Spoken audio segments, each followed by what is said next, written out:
Le DPE influence les prix immobiliers en France? Comment le contourner? Le DPE ou diagnostic de performance énergétique est devenu l'un des éléments qui importent le plus les acheteurs. En effet, si le logement en question affiche un mauvais DPE, le prix peut diminuer en conséquence. Alors, comment le contourner?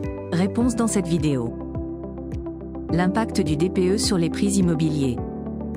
Le prix des biens immobiliers dits passoires énergétiques est largement inférieur à la moyenne, soit un écart de 3,9% par rapport à des biens mieux classés.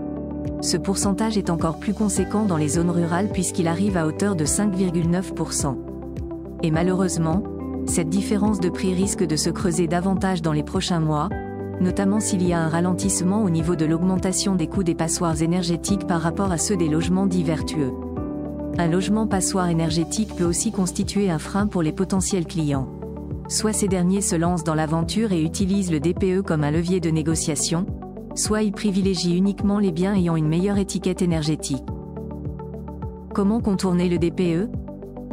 Depuis le changement du mode de calcul du DPE, de plus en plus de logements sont classés F ou G. Certains investisseurs sont d'ailleurs contraints de mettre leurs biens en vente puisque ce dernier est mal noté et qu'ils ne disposent pas de budget nécessaire pour les travaux. Si vous avez les moyens et que vous ne voulez pas voir le prix de votre bien dégringoler, il est toujours recommandé de passer par la case des travaux, changement de l'isolation ou du système de chauffage.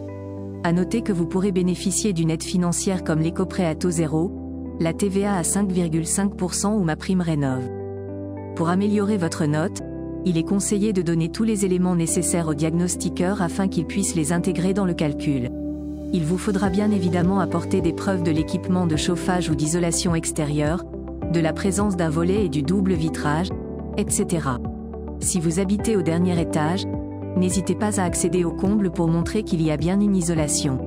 Ces techniques permettront au diagnostiqueur de s'appuyer sur des valeurs réelles et non par défaut. Autrement, jouez la carte de la transparence avec votre acheteur. Prenez le temps de faire un devis des travaux prévus pour optimiser la performance de votre bien.